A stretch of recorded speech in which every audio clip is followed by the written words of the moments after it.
Sejam todos muito bem-vindos ao podcast Como Elas Conseguem, o único que realmente conta como as mulheres conseguem conciliar a sua vida materno-executiva. E hoje, aqui conosco, temos uma convidada extraordinária, Jaqueline Escoteiro. Jaqueline é uma executiva de destaque com uma trajetória impressionante de 28 anos no setor de saúde, atuando em indústrias farmacêutica, hospitalar, dispositivos médicos e logística. A sua experiência global é vasta e já liderou negócios no Brasil, América Latina, Estados Unidos, Canadá, Europa, Oriente Médio e África. Além de sua carreira como líder em grandes organizações, Jaqueline é uma voz ativa em temas de diversidade, equidade e inclusão. E ESG, sendo também palestrante sobre liderança, gestão de negócios e o papel de mulheres em posições estratégicas. Ela é coautora do livro Histórias de Sucesso, participa do grupo Conselheiras e compartilha seu conhecimento em entrevistas e podcasts no Brasil e nos Estados Unidos. Sua formação inclui MBA, especializações em gestão estratégica e um curso concluído na Harvard Business School Online. Atualmente está aprofundando seus estudos em inteligência artificial aplicada a negócios e desenvolvimento para conselheiros. Jaqueline também dedica parte de seu tempo ao trabalho voluntário, atuando como mentora para líderes da indústria farmacêutica e apoiando jovens de baixa renda no início de suas carreiras. Com uma trajetória internacional, mais de 40 países visitados a negócios e um olhar estratégico para o futuro, Jaqueline Escoteiro traz insights valiosos sobre liderança e inovação. Jaqueline hoje atua como Executive Advisor América Latina na Pele Biothermal. Seja muito bem-vinda ao nosso podcast, Jaqueline. Karen, muito obrigada. Estou super honrada de estar aqui, super feliz de poder te ver pessoalmente, e participar desse momento. Ai, que honra toda minha. E eu quero começar do começo, como eu gosto, cronologicamente. Me conta e conta para todas elas o início da sua jornada e da sua trajetória. Vamos voltar lá no comecinho. Bom, Karen, muito obrigada mais uma vez. Super feliz de estar aqui com você nesse momento. Para mim tem um significado muito grande. E falando então do começo da minha carreira, eu comecei na Alcon, trabalhei na Galderma, eram as mesmas empresas no passado, que depois tiveram uma divisão.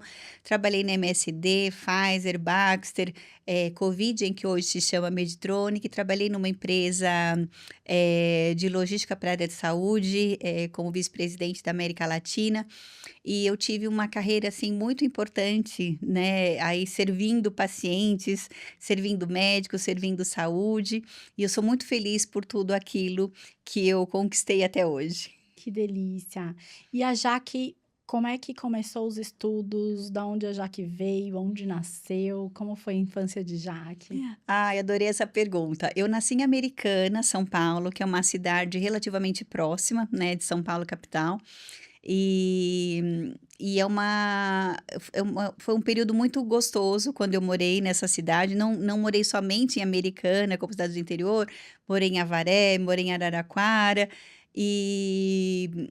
Na verdade, eu tive uma infância muito feliz. Eu venho de uma família grande, nós somos em 6 filhos. Então, muito feliz também, né, pelo meu irmão, pelas minhas irmãs Quase eu cansei sua mãe. e a representatividade que eles têm na minha vida. E eu tive a oportunidade de ter uma mãe como um excelente exemplo. A minha mãe foi professora primária a vida toda, e tanto que em Americana existe uma escola estadual em homenagem à minha mãe pelo trabalho que ela desenvolveu. Então, nós como família temos muito orgulho disso também. E aí, Karen, é um tema que para mim tem uma relevância muito grande, porque a minha mãe sempre dizia que o maior legado que ela poderia deixar pra gente era a educação. Ela desenvolveu um trabalho social nessa escola, é isso? Ela trabalhou nessa escola? Ela não trabalhou nessa Ela era voluntária escola, na escola? ela era professora na Olha, cidade, e essa escola, ela depois que a minha mãe, se foi, ela foi renomeada em nome entendi. da minha mãe. Que E demais. tem uma passagem, assim, super bonita dessa reinauguração, porque os alunos tiveram que aprender sobre a história de vida da minha mãe. Então, eu me vi nos desenhos dos alunos. Então, isso para mim é um marco pessoal super importante Nossa. e super significativo. E aí, nessa linha, né, que a minha mãe sempre dizia que a educação é tudo que ela poderia, né, nos dar e deixar pra gente, porque eu venho de uma família mais simples e tudo mais, eu tomei isso como algo muito importante para mim. Então, hoje é o que eu falo bastante do famoso lifelong learning, né? Então, eu nunca deixei de estudar. Como você comentou no início, eu tenho uma faculdade, tenho uma pós-graduação, tenho 2 MBAs, um mestrado que eu não consegui terminar por questões de viagem. Antes da pandemia tinha toda essa questão que tinha que ser só presencial. E hoje faço, né, um curso, profissionalizante para conselhos de empresa, então eu sempre vou muito nessa busca. E é algo importante, Karen, porque ao longo da minha carreira, muitas pessoas me perguntaram assim: Jaqueline, você já atingiu posições altas? Então, como diretora executiva, como vice-presidente, como gerente geral, presidente de uma empresa, e por que que eu continuava estudando? E eu falei sempre sobre a importância da educação e a importância da gente se manter atualizado.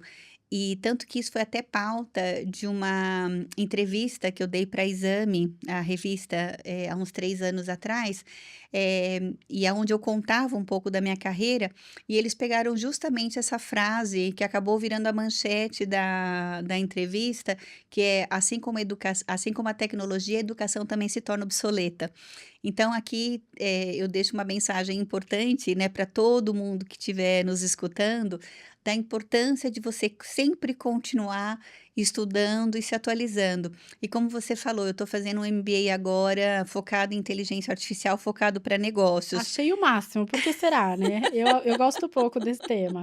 Exato, e é justamente para que eu pudesse me familiarizar ainda mais, mas como eu pudesse usar isso de forma prática também na minha vida pessoal e profissional. Eu acho que quem busca conhecimento, tem dentro de si uma carga de humildade muito grande, Sim, né, porque claro que agora é estratégico, os sim. conhecimentos os estudos disseram que os conhecimentos duram em torno de 2 anos e meio. Então, ou seja, a faculdade que a gente fez lá atrás, né, aos pouquinhos ela vai se obsoletando. Mas, de fato, é você reconhecer que a gente não sabe ainda alguma coisa. Como é que pode, né? A gente, a todo momento, não, a gente descobre que sabe menos. E isso é muito válido. E já que você fez faculdade de quê? Eu fiz administração em comércio exterior, depois eu fiz um MBA em marketing na USP. Eu faço esse MBA em inteligência artificial. Que A legal. minha pós foi em gestão estratégica de pessoas, na FIA. O mestrado que eu havia comentado tinha sido pela FGV, que tinha sido, inicialmente projetado para saúde pública, e eu faço esse curso hoje em dia para conselho. Muito legal. Jaque, qual foi o seu primeiro emprego? Meu primeiro emprego, eu fui recepcionista de uma agência de publicidade Ah, em Americana, que foi um período curto, ali um período de férias.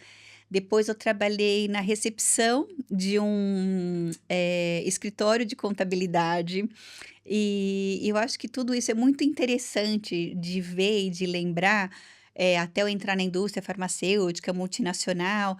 Eu fui morar nos Estados Unidos, eu morei nos Estados Unidos 3 vezes da minha vida. A primeira vez que eu voltei, eu fui ser professora de inglês também, logo que eu voltei. você foi com quantos anos a primeira vez para os Estados Eu fui Unidos? com 17 anos para os Estados Você foi para Unidos, trabalhar, para intercâmbio? fui Como foi intercâmbio, isso? fui Olha que legal. Que exato. lugar você ficou lá?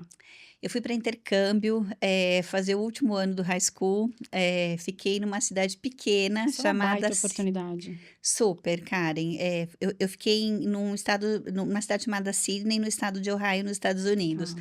E eu gosto muito do que você fala da baita oportunidade, porque de fato é. Eu acho que naquele momento foi um divisor de águas da minha vida, porque você ficar um ano fora de casa, sem voltar para o Brasil, e vivendo eu vivia com uma família hospedeira, né, uma host family.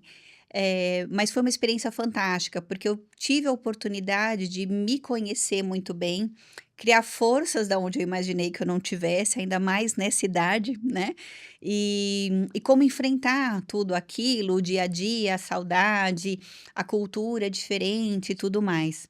Depois eu morei nos Estados Unidos uma segunda E ganhar o vez inglês, né? e ganhar o Assim, inglês. só de relance. Você viu que você narrou coisas importantes. Todo mundo fala: "Ah, eu vou para os Estados Unidos e volto com o inglês". Ela foi para os Estados Unidos e voltou com o inglês, assim, foi um mero detalhe, ela voltou com uma bagagem de vida absurda. Olha que interessante essa narrativa. Exato. E é muito interessante, Karen, e até uma motivação para as pessoas que estão nos escutando, de você nunca se limitar àquilo que você quer fazer.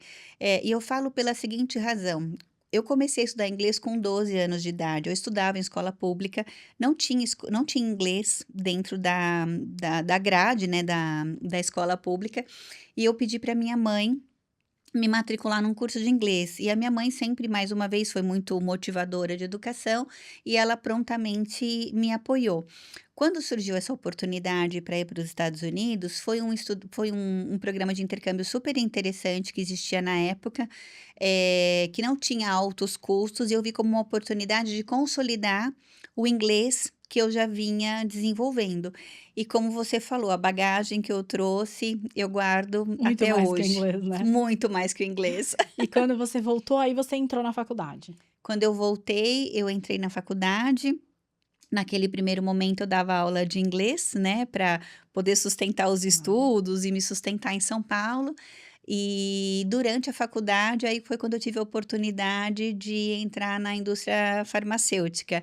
Depois eu morei uma segunda vez nos Estados Unidos pela Pfizer, que é uma outra grande empresa. Você entrou em que posição na indústria farmacêutica? Quando eu entrei na indústria Já tinha farmacêutica. passado por aquele comecinho em escritórios na recepção de publicidade, de contabilidade, e aí você conseguiu alcançar esse lugar?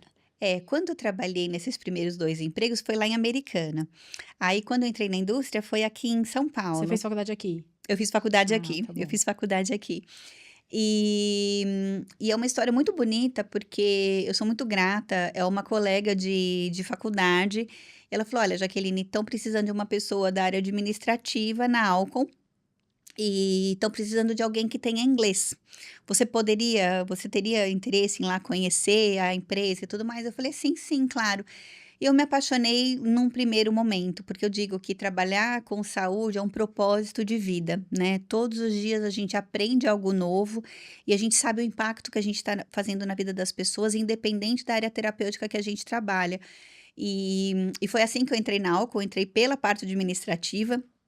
Depois acabei crescendo na área de marketing, de vendas, na área de treinamento, na área de gerência de produtos. Que legal! Foi, Conta mais sobre essa pivotagem, assim, dentro da sim, mesma companhia. sim. Era uma política de job rotation que existia? Você ia buscando posições quando nasciam? Você ia pedindo essas posições? O que que te fazia, querer ir para outra área e ser aceita, né, Sim. que são 2 coisas diferentes. Eu adoro sua pergunta, Karen, porque assim, ao longo da minha carreira, eu sempre busquei fazer algo diferente, mas eu também tinha um propósito muito claro. Eu tinha um objetivo que eu queria ser responsável por uma liderança. Tá. Então, naquele momento, eu olhava muitas vezes para gerências, depois eu comecei a olhar para diretores de unidade de negócio, depois eu comecei a olhar para presidentes de empresa, conforme eu fui crescendo na minha carreira. E aí é algo que para mim foi um diferencial de carreira, porque eu sempre olhava para as posições não como algo que eu estava mudando muito de áreas, mas eu estava me preparando para algo maior. Então eu sempre pensava o seguinte: se eu assumir tal posição um dia, se eu tiver experiência nessa área, eu vou ficar mais confortável e eu vou conseguir liderar de uma forma mais apropriada, porque eu teria experiência de causa de ter passado por aquelas áreas, até de um ponto de vista de credibilidade, de poder contribuir. E realmente continuar inspirando pessoas. Então, ao longo da minha carreira, eu fiz muito isso. Eu sempre me voluntariei. Quando existia uma outra oportunidade, eu acabava me candidatando. Naquele momento, infelizmente, ainda não existia tanto essa política de job rotation. Então, era realmente assim: levantar a mão e falar assim: olha, posso ir para tal área, posso participar, ou se tiver uma oportunidade, eu gostaria de ser considerada. E assim eu acabei crescendo. Então foi muito interessante, porque quando eu cheguei em posições mais altas, como vice-presidente ou como gerente geral, eu já tinha passado pela grande maioria das áreas. Então existe uma certa credibilidade, visibilidade, também de se colocar no lugar do outro e entender o que que aquelas pessoas que estavam em desenvolvimento ou não estavam passando. No desenvolvimento de um plano estratégico de negócio ou uma análise financeira e tudo mais, eu já tinha passado de alguma forma por tudo aquilo. Então eu sabia de alguma forma qual era o volume de trabalho, a dedicação de tempo, a pressão que existia. Então, eu acredito que isso também me ajudou a trabalhar melhor, a não colocar, uma pressão desnecessária nas pessoas, mas no sentido realmente da liderança, de inspirar, de estar junto, de estar dando guidance, de a gente entender qual que era o melhor lugar, a melhor estratégia, o melhor momento, e assim continuar focando no crescimento dos negócios. Que delícia. E agora a gente entra na parte que eu adoro, né. Me conta um pouquinho em que momento você resolveu da sua jornada abraçar a maternidade? Olha, é uma pergunta linda, porque desde criança eu tinha um sonho de ser mãe. E os anos passaram, eu conheci meu marido, a gente está junto há mais de 25 anos, casados há mais de 25 Que anos, legal. juntos há mais de 27. E a gente tinha esse propósito também em comum, né, de termos uma família, de termos filhos e tudo mais. E a gente aproveitou, na verdade, os primeiros 4 anos ali de casamento, pra se curtir, para passear e tudo mais. Então as minhas filhas, eu tenho 2 filhas, vieram muito planejadas nesse sentido. Por favor, já as apresente, Muito nome e bem. idade delas. Bom, eu tenho 2 filhas Manda maravilhosas. beijo, fala que ama. Júlia e Lívia, te amo. Eu tenho 2 filhas maravilhosas que me dão muito orgulho. A Júlia tem 21 anos, trabalha, estuda, é uma pessoa maravilhosa, doce, muito preocupada, muito família. Ela tá na faculdade? Ela está na De faculdade, quê? ela está em publicidade e propaganda. Ai, que legal. E eu tenho a Lívia, de 17 anos, que é uma pessoa espetacular. Ela tem uma alegria de viver, assim, maravilhosa, interessadíssima em aprender coisas novas.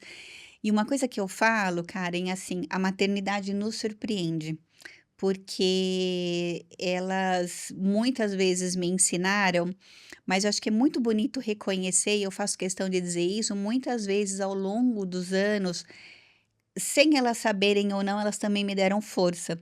Então, naqueles momentos que muitas vezes, sem eu verbalizar nada, mas às vezes elas percebiam que eu estava preocupada para uma apresentação, ou preocupada por um outro momento, ou mudando de carreira, de trabalho, e elas sempre estavam ali, sempre estão ali até hoje, falando sobre, positividade, sobre acreditar em mim, de me lembrar de tantas coisas boas que eu fiz e já fiz. Isso para mim é muito surreal, porque quando a gente vira mãe, a gente imagina o quê? Que A a gente vai a gente é toda poderosa, né, produção, a gente vai ensinar, só a gente sabe. exato, E exato. aí dali que a gente cai do cavalo, que não é nada disso. A gente cai do cavalo, assim, até me emocionei, porque, assim, a gente cai do cavalo mesmo, porque, eh, é muito inesperado, porque Sim, a gente vem talvez, né, com a mentalidade de que a gente está aqui para ensinar, que a gente está aqui para orientar, que a gente quer construir uma família baseada em valores, baseada em transparência, baseada em verdade, em ética e tudo mais. Mas quando você recebe muitas vezes, esse carinho, esse amor de forma absolutamente incondicional, e em momentos que eram muito críticos, talvez acho que nem elas tenham ideia das palavras ou de atitudes que me impactaram, é muito lindo de ver. se eu for falar tudo que eu fiz pelos meus filhos, eu sou capaz de falar de A a Z, em ordem alfabética, de trás pra frente. Agora, se eu for falar tudo que eles fizeram por mim, eu não consigo chegar, acho que na letra B, Sim, de tão emocionada que eu vou ficar, porque de sim, fato, isso que você falou realmente é um ponto super importante. Sabe o que sim. que eu levei disso pra carreira? Uhum.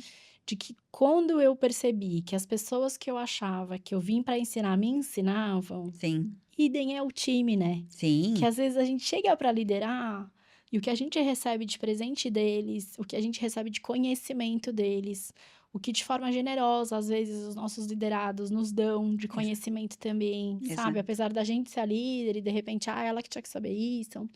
Então, isso foi uma das coisas que a minha maternidade me trouxe. Uhum, E essa sua maternidade, o que te hum, trouxe para sua carreira? uhum. É interessante, eu sempre falo que vulnerabilidade é um ato de coragem, e não é um ato de fraqueza. Eu falo muito sobre isso, eu já escrevi sobre isso. E eu acredito que a maternidade, ela traz muito, Karen, também uma questão da disciplina. Porque quando a gente é mãe, a gente tem uma preocupação com o todo. Então, a gente continua sendo profissional, a gente passa a ser mãe, né? Quando os filhos, as filhas nascem, mas a gente tem uma casa para cuidar, a gente tem um tanto de outras coisas que a gente gerencia, né? Mas se a gente não tem disciplina, eu acredito que a gente não consegue ter paz de espírito. É até algo bem interessante, que é algo que você mesma falou numa apresentação sua que eu vi, que você fala como você divide o seu dia, né? Então, seja dividindo o dia, seja dividindo as horas, mas eu acho que essa questão de disciplina, ela é muito importante. E o que eu vejo também, Karen, assim, acho que um dos grandes aprendizados é o quanto a gente também tem que estar aberta, porque uma das coisas que a maternidade também nos traz é como a gente aprende com os filhos, mas também como a gente aprende a reconhecer que muitas vezes algo que a gente acreditava talvez não seja o mais correto. Ah, cuspir pra cima e cair na testa é função de mãe, né, gente? A Não gente é? sempre que a gente falar alguma coisa vai dar ao contrário. Que Exato. onde você estava trabalhando ou em que cargo, de repente, você Hum. estava trabalhando quando você teve as meninas? Que posição que você estava no mercado, assim, né? Sim, Que muda muito isso também. muda, muda. Quando as minhas filhas sempre me conheceram viajando muito. Então, praticamente toda a minha carreira, ela sempre foi de viagem, ou dentro do Brasil, ou na América Latina, ou entre outros países do mundo. Eu conheço mais de 40 países do mundo e tudo mais. Quando a Júlia nasceu, algo interessante, porque eu estava no Brasil e a Júlia estava com 8 meses e eu recebi uma proposta para assumir a América Latina para o maior produto daquela empresa naquele momento. E aquilo me deu um frio na barriga, porque eu falei: "Uau, não é só pegar um avião e estar em casa depois de 3, 4 horas", depende da região do Brasil, mas eu vou estar em alguns lugares e países mais distantes, fuso horário, a quantidade de voos não é a mesma e tudo mais, mas eu fui convidada para mudar para os Estados Unidos. Então, naquele momento, eu e meu marido, a gente conversou muito, porque era um bebê de 4 meses, de 8 meses, perdão, na nossa vida. E meu marido disse: Isso é algo que você sempre quis. Então, faça isso e a gente se organiza. Eu vou depois, etc, etc. Mas não deixa de abraçar essa oportunidade. E eu fui. Eu fui para os Estados Unidos com a minha filha, que tinha acabado de completar 1 ano, porque aí entre os 8 meses e 1 Claro. ano foi documentação, foi visto, procura de casa, e um tanto de outras, Até que saiu rápido o seu L1. questões burocráticas, exato. Sim. E por fim eu fui então para os Estados Unidos. Eu trabalhei com uma linha de produtos e depois eles me promoveram para uma posição ainda maior chamada intercontinental. Então eu mantive a América Latina, assumi o Canadá, Europa, Oriente Médio e África. Então eu viajava ainda mais. Isso você estava na área de comercial, Eu estava na área de de negócios, negócios, então era né? Na comercial. unidade de negócios. Exato, então era assim comercial, era marketing, vendas, tinha uma parte muito grande de policy e advocacy, que tem Sim. muito a ver com relações externas, governo, Organização Mundial de Saúde, etc. E naquele momento me deu um segundo frio na barriga pela quantidade de tempo que eu iria viajar e para países ainda mais distantes. Mas a gente fez tudo acontecer e aconteceu tudo muito Sensacional. bem. Seu marido conseguiu mudar depois para os Estados Unidos ou não? A grande verdade é que não, Não conseguiu. Porque, não. gente, não é fácil, né? Uma coisa é a gente conseguir um emprego lá, outra coisa é o outro também, coincidentemente, conseguir. Eu acho isso um desafio. Exato. Ficou nessa ida e vinda aí, né? Exato. Então a gente se via a cada 2 meses, mais ou menos. Eu tinha muita milha, na verdade, porque eu viajava muito a Imagina. trabalho, então isso facilitava, porque o custo é alto para uma passagem Super. São Paulo, Nova York, né, porque eu morei perto de Claro. Nova York. Mas a gente fez as coisas acontecerem, foi um período desafiador do ponto de vista, eh, de casal, mas a gente super gerenciou bem em prol de um tanto de coisas que a gente via como positivo. E aí, por fim, depois de 4 anos e meio, eu voltei pro Brasil. A sua filha conseguiu ir com você ou Foi. vocês mantiveram ela aqui? Não, ela foi Ela comigo. foi com você. Como é que você fez com a estrutura lá? Qual que era a rotina? Você colocou uma pessoa para te ajudar? Você levou um parente? Você colocou na escola? Porque os Estados Unidos nem tem o Sim, preschool do governo, né? Você teria sim, que pagar ali um preschool. sim. Como que funciona? Eu sou muito grata a 2 pessoas na minha vida de família direta, né. Então, primeiro é a minha irmã Rosângela, que quando a Júlia nasceu, foi ela que me deu todo o apoio nas primeiras semanas de nascimento. A minha mãe naquele momento ainda estava viva, mas a minha mãe tinha Alzheimer, então a minha irmã Rosângela, eu sou eternamente grata a ela é um porto seguro para mim e para muitas pessoas da minha família. E quando eu fui morar nos Estados Unidos nessa condição e a gente ainda vendo se meu marido ia realmente conseguir a transferência ou Uhum. não, 2 pessoas foram fundamentais na minha vida. Primeiro é uma colaboradora, uma funcionária que está comigo até hoje, há mais de Mentira. 20 anos. Exato, ela veio para ser babá da Júlia Nos Estados e Unidos, saiu do Brasil e foi para lá. ela já era funcionária minha aqui no Brasil, eu perguntei para ela se ela teria interesse em ir comigo para os Estados Unidos, mas todo o trâmite de visto e tudo mais foi a mim como pessoa, não vinculado à empresa, e ela super topou, e ela é uma pessoa maravilhosa, mais uma vez está comigo até hoje, como, né, responsável, minha assistente do lar. E a gente foi para os Estados Unidos e de tempos em tempos a minha sogra ia para os Estados Unidos.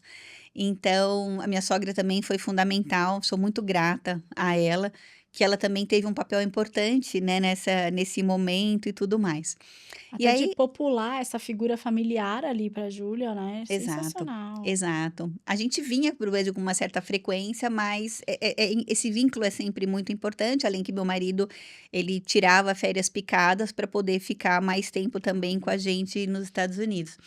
E no segundo momento que a Lívia nasceu, eu estava voltando para o Brasil.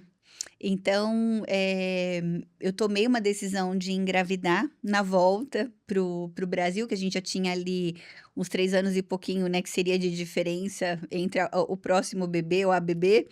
E aí eu tive a Lívia aqui já no Brasil, e eu já estava trabalhando, como uma diretora sênior executiva para a mesma grande multinacional da época, viajando dentro do Brasil, mas diria assim, um pouquinho mais gerenciável do que a primeira gravidez. Excelente, excelente. E que momento, assim, foi mais desafiador em todo esse essa conciliação entre maternidade e carreira, né? Foram Uhum. as viagens ou não? Eu Cara, e não diria necessariamente, nas viagens a rotina delas estava pronta, desafiador para mim foi outra coisa. O que mais foi desafiador para você? bom. Culpa, às vezes é sentimento, às vezes nem é coisa fática, né? Exato. Bom, como eu sempre digo, assim, nasce um bebê, nasce uma mãe, nasce uma mãe, nasce uma culpa, né. Porque a gente se cobra muito, né, na maternidade, a questão de estar presente e tudo mais. Mas eu acho que o grande desafio, Karen, foram momentos que eram muito importantes, que eu gostaria de estar presente e eu não pude. Então, muitas vezes as pessoas olham de fora e eu acho que hoje muito menos, mas num passado, parecia que existia um glamour. Então eu falava assim: "Ah, eu tô indo para o Peru". É como se eu estivesse indo de férias. Então É, assim: "Nossa, você vai aproveitar, você vai aonde?". Assim, existem muitos países, Karen, que eu não conheci nada, eu imagino. além do aeroporto e E o da escritório, empresa né? e do escritório, pronto. Então eu muitas vezes existiam reuniões das empresas que eram apresentação de budget, ou era uma reunião anual de líderes, tá-tá-tá. Eu não tinha opção de falar não. E muitas vezes acabaram coincidindo com uma apresentação na escola, ou acabaram coincidindo até mesmo com um aniversário delas. Então esse momento eu acho que era um pouco mais desafiador que como eu poderia estar presente em momentos que eu não pude estar. Quando eu tive a Júlia e a gente foi para os Estados Unidos, ainda não existia tanto essa questão, né, que hoje é super comum, internet, você põe live, você põe isso, Liga um você põe FaceTime e aquilo. acabou, né, tá todo mundo junto. Exato. Então, naquele momento foi muito mais difícil. Quando a Lívia nasceu, né, a internet já estava num outro momento. Amém. Exato, amém. Mas eu acho que esses foram momentos, que eu gostaria, talvez, de ter tido a oportunidade de gerenciar, mas não estavam na minha mão. Mas, por outro lado, eu também sou muito grata a tudo aquilo que eu tenho, conquistei e vivi até hoje. E algo que eu sempre passei para elas não foi um sentimento de culpa, nada disso, mas elas me vendo felizes como mulher, além de ser mãe, eu acho que fez muita diferença. Ou seja, o que você tá me dizendo é que a superação desse grande desafio, que era estar ausente nesses momentos importantes, de um aniversário, de uma festa escolar, que você sabia que todas as outras mães estariam, Uhum, né, e você não, foi colocar isso de uma forma acompanhado de felicidade e não acompanhado de tristeza, né, acompanhado de exatamente, vitória e não de dramatização. exato. Porque na memória delas isso não ficaria tão marcado de uma forma. Bastava elas Sim, sem a sua presença, né? Se sim, viesse com o seu choro, talvez fosse pior. sim. Eu acho que isso pode ser, sim, uma grande ferramenta, porque provavelmente muitas mulheres também não podem estar e não ter escolhas ainda no dia de hoje, Uhum, porque coincide, exato, né? Coincide com esse movimento do e agora? exato, Não estarei no aniversário, não estarei na festinha, né? Eu exato. acho que na minha trajetória teria sido mais doído também, Uhum, sem sombra de dúvidas. uhum. E quais que foram as suas práticas, assim, qual foi a sua RME? Eu falo que é a rotina materna executiva, que você falou, ó, a que eu montei, que deu certo pra mim, foi essa aqui. Tá. Foi babá, foi escola, foi período integral, não foi, foi período da tarde, elas usavam à tarde, elas usavam de Uhum, manhã. uhum, Eu tinha motorista, ou eu levava e depois ia pro escritório. Como é que era uhum, essa sua RME aí pra você uhum. conseguir conciliar tudo? Sim. Você, que tem você ainda, né? Sim, As filhas e a carreira. E sim, o marido você inclui no você, né? sim, exato. Assim, ter uma estrutura, isso é muito importante, e eu sempre coloco isso para outras executivas que muitas vezes me procuram. Eu sempre falo, a maternidade ela é possível, ela não é um impeditivo, ao contrário, ela é algo que vai te fazer muito feliz, como mulher, como mãe e tudo mais, além de te fazer feliz, consequentemente na vida executiva você acaba sendo mais feliz também. Mas a gente sempre teve algo muito, organizado dentro de casa. Então, eu sempre tive, né, enquanto elas eram mais jovens, menores, né, uma pessoa que me ajudava a levar e a buscar elas da escola. Eu era muito regrada com relação a entendimento de horários, o que que era possível fazer ou não. A gente procurou se fazer presente da melhor forma possível. Mas é claro que essas ausências por viagem e tudo mais, obviamente impactam, por isso eu precisei de uma rede de apoio adicional, nesse sentido. E eu também me fiz, Karen, muito presente em entender coisas que para nós, muitas vezes, adultos, executivos, pode parecer muito simples, mas eu tinha uma visibilidade muito boa, assim, da questão de prova, da questão das notas, do que eventualmente estava sendo preciso ou não, porque mais do que ter uma rede, se a gente também não se faz presente nesses momentos, são os pequenos momentos de estresse que os jovens começam a enfrentar, né. Então, da mesma forma que para a gente, assim, como executiva, passar por uma avaliação de desempenho é um momento crucial, a prova da escola é um momento crucial, a apresentação do trabalho, eu falo que é uma apresentação de budget nossa, né. Então, é entender aqueles momentos e como a gente também consegue fortalecer, a todos os filhos, né, de uma forma positiva, assim, no sentido de inspiração. Sem sombra de dúvidas. E dá a dica dessa. Você falou muito sobre o papel da rede de apoio, né? Sim. Como é que você montou ela? Uhum, Quem são os profissionais? uhum, Quais são as pessoas que você acha que as executivas mais deveriam olhar, uhum, né? Sobre escola, deixa meio período, deixa período integral. O que uhum. você da sua experiência, por elas, Uhum, as meninas já terem passado, né? Eu acho que a uhum. sua filha mais velha deve estar o quê? No terceiro ano do colegial ou saindo já, Ela certo? tá no último Tá no ano, último ano do sim. colegial.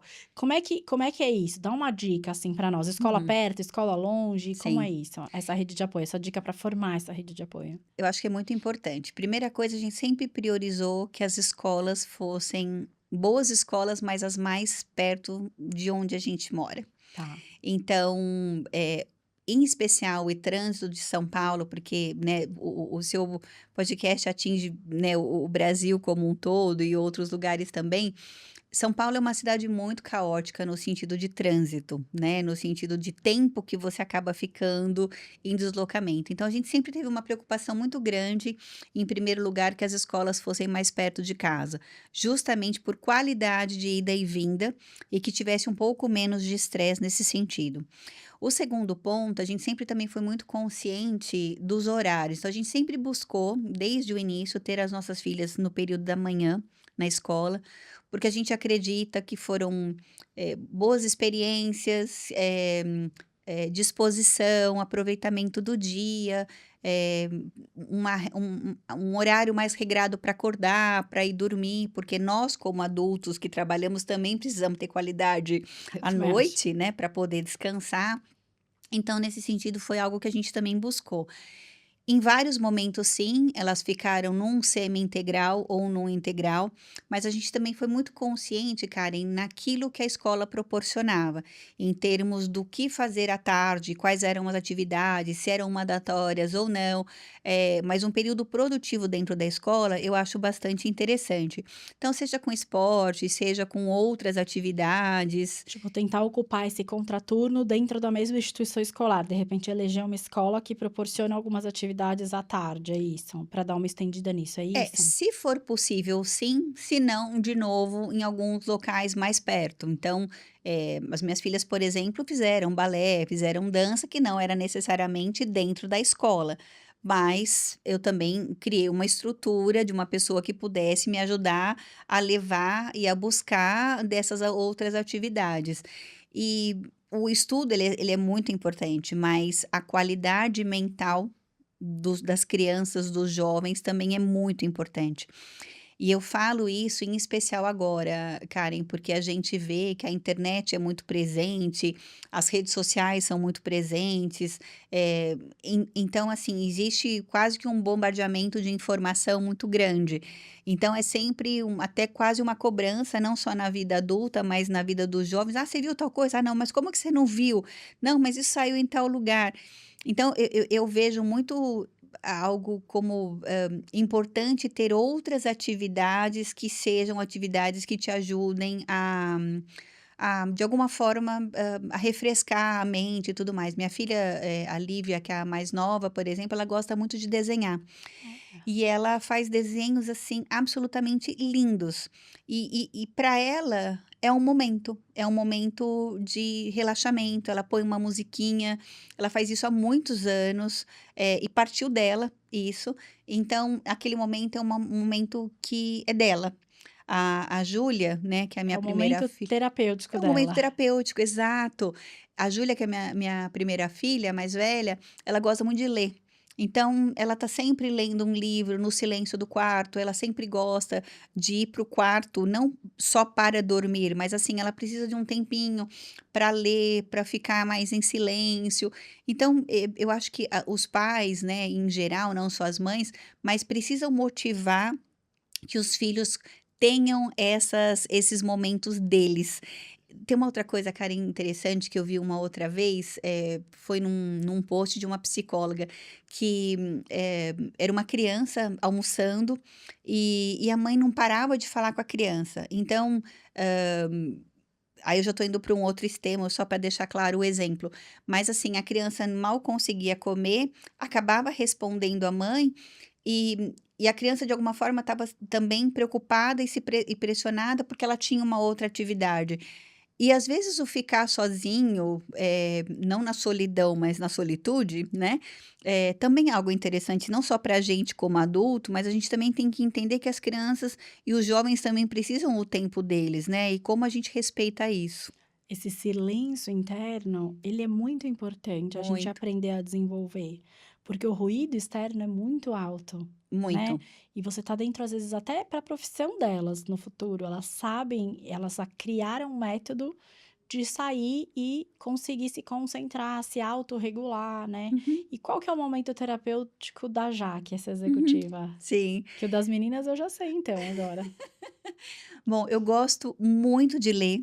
Eu gosto muito de ler, e não limitado a livros. Eu leio muitos conteúdos que para mim são interessantes e que eu gosto. Então, desde o ponto de vista de negócio, Forbes, Valor Econômico, Exame e tudo mais, assim, é um momento meu de relaxamento, mas eu tô lendo algo que eu gosto. Assim como eu gosto muito da parte de moda, então eu acabo lendo muito sobre isso também. Eu gosto desse universo. E tem uma terceira área que eu gosto muito, que é a área de beleza. Então, eu acabo lendo muito sobre o que está no mercado, lançamento. Tem um pezinho ali ainda na área de saúde, que é de dermocosmético, o que está vindo, o que que não está vindo, o que que faz sentido, o que que não faz. Além de outras coisas super aleatórias, que acho que todos acabamos, né, lendo e vivenciando. Mas eu também preciso, Karen, eu preciso de silêncio à noite. E é muito interessante, porque eu e meu marido, a gente sempre acaba conversando muito. Meu marido gosta muito de assistir televisão e quase até dormir. E eu preciso de silêncio, porque eu gosto do silêncio da noite. Então, assim, é uma brincadeira à parte, a gente se respeita muito e tudo mais. Mas, assim, a gente tem a hora da TV, mas a gente tem a hora que eu preciso, assim, ler um pouquinho o livro ou ficar um pouco no silêncio mesmo, que para mim é importante, isso me acalma. Isso é até uma técnica de higiene de sono, né. Eu Exato. dedico 10 horas por dia, do dia de 24 horas, ao sono. E aí, quando Sim. eu dedico ao sono, não significa que eu durmo 10 horas, Uhum, mas essa 1 hora antes de dormir é a hora que eu já também cesso, não tem um barulho em casa, não tem uhum, luz acesa. A partir das 6 da tarde é só abajur, então, uhum, assim, já nem tem mais toda aquela luminosidade. uhum, Então, os eletrônicos vão sendo desligados, né, até a uhum. hora de deitar. Porque eu também preciso. Sim, E aí, mais do que eu precisar, eu recomendo, sim. né? Porque o seu sono e a sua noite, às vezes, vem só desse preparo inicial. Tem gente que Exato. fala, ah, eu acordo muito, Uhum, ou eu não consigo estender o sono. Mas uhum. qual que foi o preparo, né? Sim, Antes de permitir que seu corpo adormecesse, que você proporcionou para ele. exato. Então, essas dicas, assim, são bem importantes, porque nós que trabalhamos há muito todo vapor, né? Uhum. Precisamos de um cérebro que esteja a todo vapor Exato, também, e ele depende fisiologicamente do sono. exato. Quando você falou que você gosta muito de ler sobre moda, e depois você falou, sobre beleza, e beleza, querendo ou não, vai para a biotecnologia, vai para a Sim, saúde, sim. né? Eu fiquei pensando, puxa, querendo ou não, você atua numa área em que você consegue até ler coisas sobre fora dela, né? Uhum, Me conta um pouco dessa passagem tua por Genai também, né? uhum. Dentro dessas áreas de saúde e tudo mais. Como Sim. você vê esse movimento hoje? Uhum, eh, no mercado, uhum, né? De fato, há uma influência externa que está tocando esse tema nos lugares? É uhum, real essa uhum. influência? Eu gosto muito da pergunta, Karen, porque trabalhar, diretamente ou indiretamente com diversidade, equidade e inclusão é muito importante.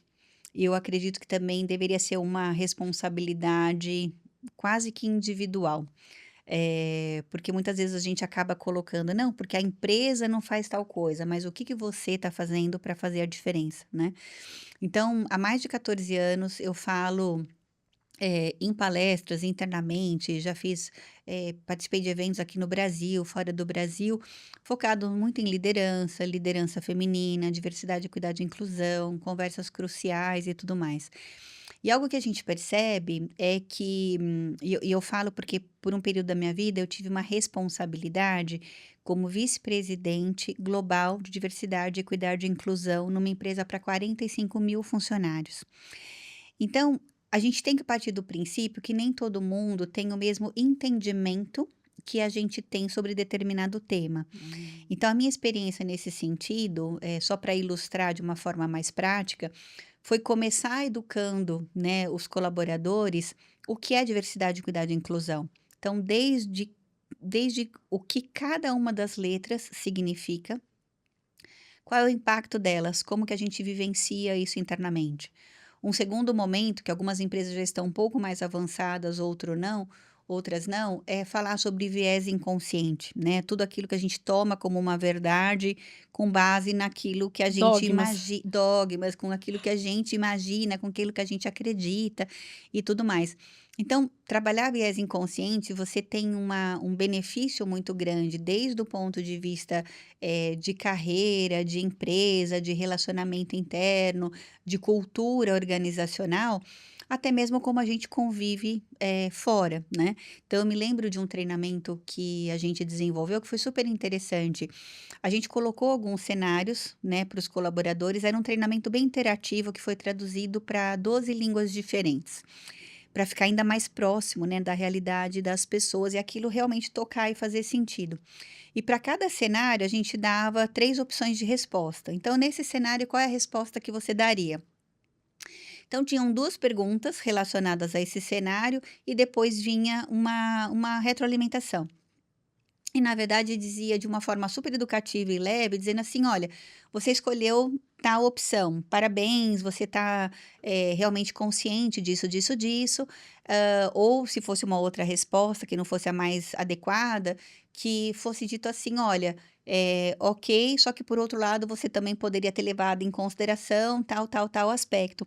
E muitas vezes eram coisas que as pessoas não imaginavam do comportamento que elas estavam tendo e como isso afetava não somente elas, do ponto de vista como pessoa, como profissional, mas dentro de um ambiente ali de trabalho. Então, dentro desse aspecto, eu sou super favorável à diversidade, equidade e inclusão, que as empresas continuem falando sobre isso. Não é só uma questão de meritocracia no sentido de resultado, mas a gente não pode perder de vista que muitas vezes as pessoas não têm a porta de entrada. E se não tem a porta de entrada, muitas vezes você não vai conseguir mudar aquele cenário.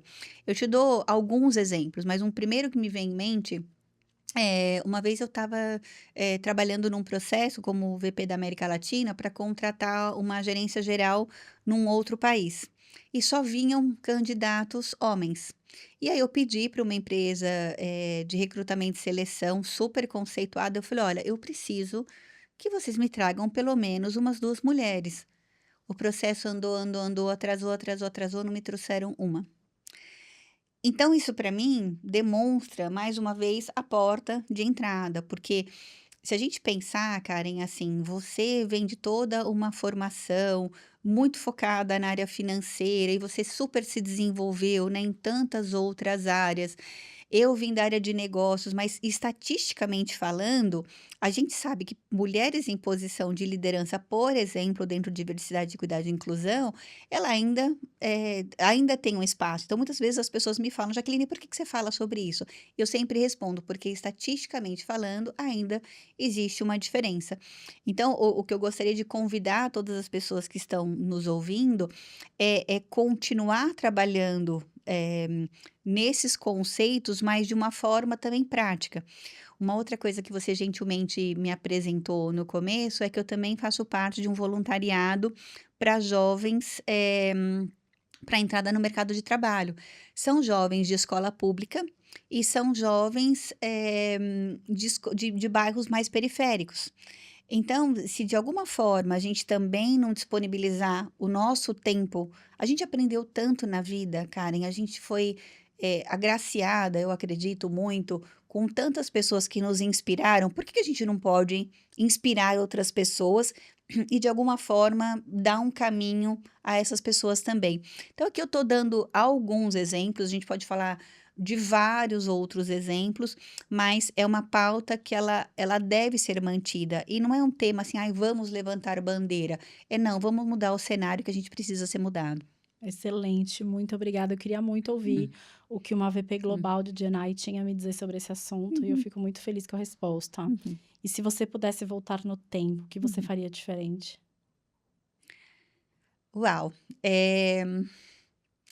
Do ponto de vista de maternidade, Não, ou do ponto Karen, de vista que você quiser, mas tá. Mas pode ser o da maternidade também, claro, sem dúvida, por que não? Tá, então eu vou começar pela maternidade. O que eu faria diferente, eu acho que eu teria me policiado para ir para casa mais cedo, nos primeiros anos das minhas filhas, porque eu venho de uma geração que todo mundo era muito workaholic, que trabalhar até 8, 9 horas da noite era normal, comum, e até existia uma piadinha, eh, assim, em alguns momentos, se você ia embora mais cedo, você estava ou no seu Desmotivada. horário, você estava desmotivado, né. Escutei. Então, eu fico muito feliz que as novas gerações que estão vindo, vêm com essa consciência muito grande, no sentido de um work-life Equilíbrio, balance, né, de é. Era essa equilíbrio. palavra que estava na minha cabeça, de work-life balance, tipo, precisa desse equilíbrio, gente, não vale a Exato. pena seguir essa loucura que foi imputada a nós lá atrás, já vivemos isso por elas, já tá bom. Exato, Karen. E assim, eu acho que eu vim, como parte dessa geração, né, que trabalhava muito e tudo mais, e era natural fazer isso. Então, se eu pudesse voltar ao tempo, eu acho que eu teria me feito mais presente nos finais de dia, nas noites das minhas filhas, e não chegando quase, muitas vezes, na hora do banho, na hora de dormir e tudo mais. Do ponto de vista de carreira, eu não sei se eu faria algo diferente, porque quando a gente olha para trás é muito fácil a gente falar sobre isso, mas uma coisa que eu tenho muito para mim é que todos os desafios que me foram colocados me levaram para um outro lugar. E mesmo em alguns momentos que eu tive que fazer uma mudança ou de carreira ou de empresa, me levou para um outro lugar de crescimento, que se eu tivesse ficado aonde eu estava um pouco mais confortável e tudo mais, eu não sei se eu estaria onde eu estou hoje. Então eu sou muito grata, por tudo aquilo que eu vivi e muito grata por ter conhecido tantos países, muito grata, porque eu sempre fui muito apaixonada por pessoas, por culturas, eh, e se eu não tivesse vivido tudo que eu vivi, eu não sei se eu teria chegado onde eu cheguei. Sem dúvida. E diante de tudo que você colocou, que conselho você daria para as outras mães que querem se tornar executivas? Façam, façam. Eh, tá com medo, vai com medo mesmo. Tá com frio na barriga, vai com o frio na barriga, acredita em você. Porque uma coisa, Karen, que eu sempre falo é o seguinte: esqueçam a perfeição. Porque a gente sempre quer ser. É uma autocobrança que muitas de nós temos, né? Eu quero ser a melhor mãe, eu quero ser a melhor esposa, eu quero ser a melhor irmã, eu quero ser a melhor tá, tá, tá.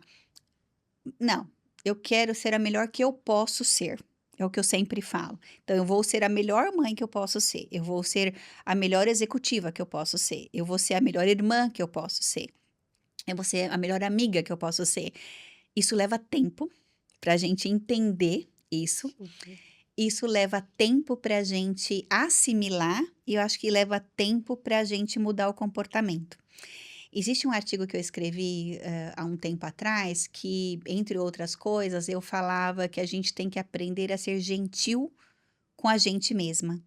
Eu levei anos para entender isso, Karen, porque assim, em especial no papel da mulher, a gente vem muito com essas responsabilidades que a gente abraça o mundo, né. E não sou eu, a gente Não, é talvez geral. muitas pessoas se identifiquem, independente da maternidade, né, porque às vezes as pessoas podem não ter filhos para cuidar, mas tem os pais para cuidar, tem alguma outra questão Claro. dentro de casa, dentro da família e tudo mais. Então a gente sempre foi quase que a Mulher Maravilha em muitas situações da vida. Só que ao longo dos anos a gente aprende que a gente também precisa descansar sem culpa. Ai, perfeito, que brilhante. E agora caminhando já quase para o finalzinho aqui, Uhum. se você pudesse descrever sua carreira em uma palavra, qual seria? Ah, eu diria orgulho. Eu diria orgulho, Que Karen, pela lindo. seguinte razão, nasci em Americana, uma cidade que não é uma capital, venho de uma família simples, de todos os 6 filhos, eu e uma outra irmã fomos as quais mais conseguimos avançar na área de educação, a nível de faculdade, pós-graduação e tudo mais.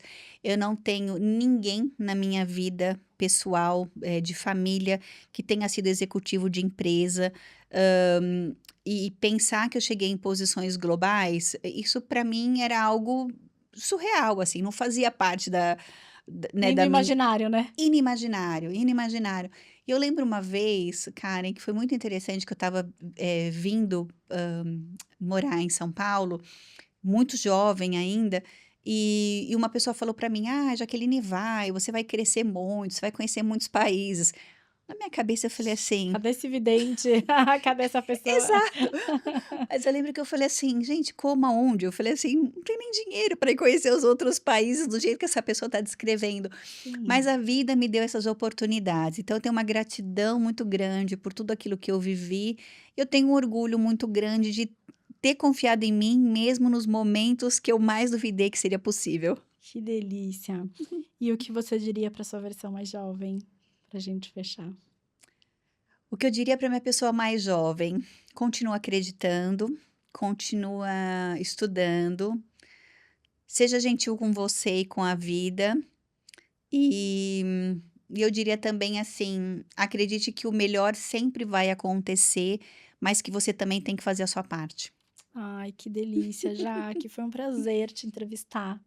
Quero te agradecer muito, em nome de todas elas que estão assistindo a gente aqui agora, Uhum. por esse presente. No final também tem muitos presentes para você, esse boné que eu mesma desenvolvi, Adorei, que obrigada. não está à venda e que eu vou te entregar. É só para quem veio aqui, ó, foi entrevistada e aí se doou com uma forma de carinho e retribuição. Vou deixar um livro meu contigo também autografado, Super sem dúvida. presente. Quero agradecer a todos que assistiram a mais um episódio do podcast Como Elas Conseguem. O único que realmente conta como mulheres conseguem sucesso na vida materno-executiva. Muito obrigada.